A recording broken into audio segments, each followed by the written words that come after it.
Everyone, तो आज हम कपलिंग एंड कोहेशन के बारे में पढ़ेंगे। बट उससे पहले हम समझते हैं कि मॉड्यूल्स क्या होते हैं। देखो, मॉड्यूल क्या होता है, जब भी कोई भी एक बड़ा प्रोग्राम लिखा जाता है ना, तो उसमें कुछ ऐसे छोटे छोटे फंक्शंस क्रिएट किए जाते हैं ना, कोई भी प्रोग्राम में। तो जो छोटे छोटे फंक्शंस या प्रोग्राम के छोटे छोटे जो पार्ट्स होते हैं, उसी को मॉड्यूल कहा जाता है। ढेर सारे मॉड्यूल्स मिलकर ही एक फंक्शन क्रिएट होता है, ठीक। एंड वो फंक्शंस कैसे बनते हैं, वो बनते हैं डेटा स्ट्रक्चर से।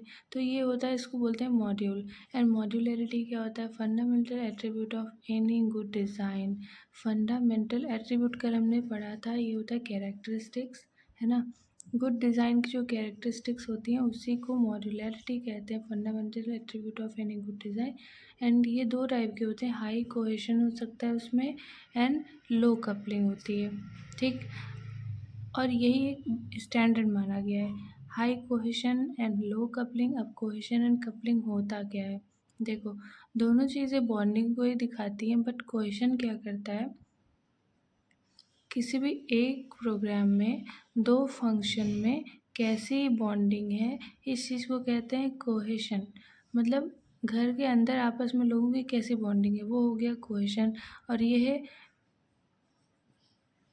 फर्स्ट, जो कि हमेशा हाई होना चाहिए। मतलब घर के अंदर, इसको ऐसे समझो सही रहेगा ना, कि घर के अंदर के लोगों में अच्छी बॉन्डिंग होना ज़्यादा ज़रूरी है, कोहेशन ज़्यादा ज़रूरी है। बट कपलिंग क्या होता है कि पड़ोसी पड़ोसी है, मतलब दो मॉड्यूल्स हैं जो कि डिफरेंट प्रोग्राम के डिफरेंट फंक्शंस हैं, उनकी आपस में बॉन्डिंग है। मानिए इनका कुछ फंक्शन कॉल इधर से हुआ, वैल्यू इधर उधर, आपस में कुछ कनेक्शन है इनका किसी भी रीज़न से, वो आगे हम देखेंगे कि कनेक्शंस कैसे कैसे इस्टेब्लिश हो सकते हैं। तो जब ये पड़ोसियों का जो कनेक्शन है वो इतना स्ट्रॉन्ग नहीं होना चाहिए, है ना, अच्छी बात नहीं। तो ये चीज़ हो गया, इस वजह से कपलिंग हमेशा लो होनी चाहिए। ये विद इन टू मॉड्यूल होता है और ये विद इन मॉड्यूल होता है। अब हम समझते हैं कोहेशन कैसे, कितने टाइप के होते हैं, logical, temporal, procedural, communicational and sequential. Logical cohesion क्या होता है, मॉड्यूल परफॉर्म सेम ऑपरेशन। मतलब जो मॉड्यूल सेम ऑपरेशन मतलब परफॉर्म कर रहे हैं, एक ही जैसे काम कर रहे हैं, तो वो हो जाता है लॉजिकल। मतलब लॉजिक के बेस पर जो कोहेशन हो रहा है वो हो गया लॉजिकल कोहेशन। लॉजिक क्या है, ऑपरेशन, जैसे एडिशन, सब्ट्रैक्शन, या कोई ऐसा हम फॉर्मूला अप्लाई कर रहे हैं जो दो डिफरेंट मॉड्यूल्स पे जो कि एक ही फंक्शन एक ही प्रोग्राम में है, वो हो जाता है लॉजिकल कोहेशन, ठीक। तो आपस में लॉजिकल कोहेशन हमेशा ज़्यादा होना चाहिए, क्योंकि कोहेशन हमेशा हाई होना चाहिए, कपलिंग लो होनी चाहिए ना। टेम्पोरल क्या होता है, task every executing in same time span. अब वो मॉड्यूल्स जिनका जो एग्जीक्यूशन टाइम है या जिस टाइम पर वो एग्जीक्यूट हो रहे हैं वो सेम है, तो उनको इस कैटेगरी में रखा जाता है। तो टेम्पो से आप समझ सकते हो टाइम बता रहे, टाइम स्पैन, ठीक है। तो ये इस पे डिपेंड करता है। देन प्रोसीड्यूरल क्या होता है, प्रोसीजरल क्या होता है, task work on same algo. Procedure जो फॉलो कर रहे हैं, यानी एल्गोरिथम जो फॉलो कर रहे हैं, वो हो गया प्रोसीजरल एल्गो। मतलब कोई एक प्रोग्राम में दो फंक्शंस है जो सेम तरीके के एल्गो पे वर्क कर रहे हैं, तो वो प्रोसीजरल हो गया। कम्युनिकेशनल क्या होता है, same data structure like array. अब डेटा स्ट्रक्चर एक जैसा, तो कम्युनिकेशनल। एंड सिक्वेंशियल क्या होता है, कनेक्टेड बिकॉज ऑफ आउटपुट। मतलब एक बड़ा सा प्रोग्राम है, उसमें बहुत सारे मॉड्यूल्स हैं, एक मॉड्यूल दूसरे से कनेक्टेड है, इसमें वैल्यू पास कर रहा है या ये इसको कॉल कर रहा है, इसमें कोई फंक्शन है ये इसको कॉल कर रहा है, तो एक दूसरे से कनेक्टेड है। जब ऐसे सीक्वेंस में कनेक्टेड है तो सीक्वेंशियल हो जाता है ना। अब देखते हैं कपलिंग क्या होता है। बस थोड़ा थोड़ा समझ लेते हैं ना, जिससे कि हमें जब ऑप्शंस आए तो हमें समझने में इजी हो कि कौन सा हो सकता है। कपलिंग लो होनी चाहिए हमेशा, विद इन टू मॉड्यूल होती है। Data coupling, stamp, control, common, external and content. Data coupling क्या है, डिपेंडेंसी बिकॉज ऑफ डेटा।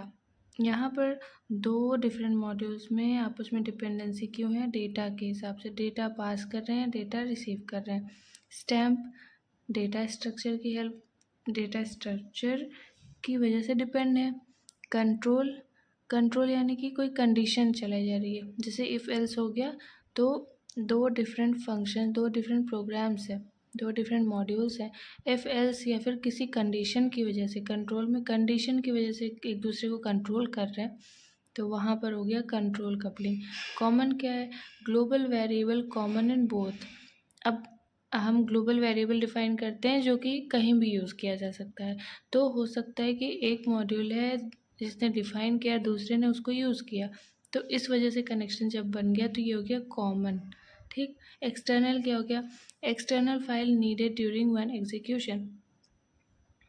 इसने एक मॉड्यूल ये है, एक मॉड्यूल ये है, इसने कुछ फंक्शंस क्रिएट किए हैं और ये उन फंक्शंस को क्रिएट नहीं करना चाहता, सिर्फ यहाँ से उसका एक्सेस लेकर यूज़ करना चाहता है, एक्सटर्नल फाइल नीड करके सिर्फ काम करना चाहता है, तो वो हो गया एक्सटर्नल। कंटेंट क्या होता है? Branching from one module into another, one module can modify data of another module. Content में क्या होगा? कंटेंट में क्या होता है? मतलब उसका डेटा एक तरीके से समझ लो।